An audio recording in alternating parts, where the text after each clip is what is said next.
سر جاننا یہ چاہوں گا، دہشت گردی کی جب ہم بات کرتے ہیں اب تو داعش کی آوازیں پاکستان میں آنے لگی ہیں، داعش کی ریکروٹمنٹ کی آوازیں ہم دیکھ رہے ہیں کہ پاکستان میں مختلف جگہوں سے آ رہی ہیں، گرفتاریاں ہو رہی ہیں. ایک مائنڈ سیٹ جو دہشت گردی کا بنتا جا رہا ہے، انتہا پسندی کا ایک نوجوان میں، اور جس میں حال ہی میں ہم نے دیکھا چاہے وہ کراچی کا سانحہ سفورہ گوٹ ہو یا دیگر معاملات ہوں کہ پڑھے لکھے نوجوان انتہا پسندی دہشت گردی کی طرف مائل ہوئے.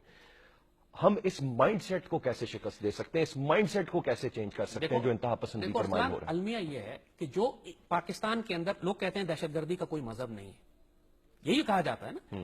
لیکن بدنصیبی یہ ہے کہ اگر آپ پاکستان میں دیکھیں تو دہشت گردوں کی سپورٹ کرنے والا، ان کو پروٹیکٹ کرنے والا، ان کا ترجمانی کرنے والا ایک مسلک آپ کو نظر آتا ہے، اور اس مسلک کے فالوورز ہیں پاکستان میں. اور وہ یا تو کھلم کھلا حمایت کرتے ہیں، فضل الرحمان اور سمیع الحق جیسے لوگ، لال مسجد جیسے لوگ جو ایکچوئل پروموٹ کر رہے ہیں، کھل کے حمایت کر رہے ہیں، ان کو بچا رہے ہیں، یا طارق جمیل جیسے لوگ جو خاموشی اختیار کر لیتے ہیں. سارے دہشت گرد طارق جمیل صاحب کی بڑی عزت کرتے ہیں، مگر طارق جمیل صاحب نے چپ کا روزہ رکھا ہوا ہے، کبھی دہشت گردوں کے خلاف ٹی ٹی پی کا نام لے کے کچھ نہیں کہیں گے. تو لہذا جو نوجوان فالو کرتے ہیں، ان کو سنتے ہیں، پورا پاکستان سنتا ہے طارق جمیل صاحب کو.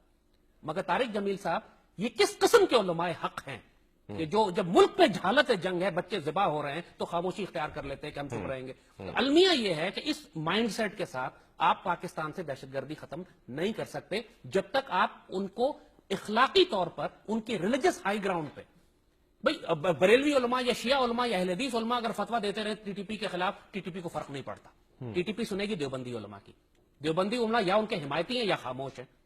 تو لہٰذا اب کیا کرائسس ہے اس کے؟ تو یہ ایک بہت بڑا نیشنل کرائسس ہے ہمارا کہ ہم کو ان علماء کو کنفرنٹ کرنا ہے. چاہیے بچوں کی لاشیں ان کے آگے رکھیں اور ان سے کہیں کہ اللہ کے بندو ابھی بھی چپ رہو گے کیا؟ اگر یہ بیان کرنا شروع کر دینا تو کام آسان ہو جائے گا. ہمارے بچوں کا خون اس لیے بہ رہا ہے کہ علماء خاموش یا دہشت گردوں سے مل گئے جا کے.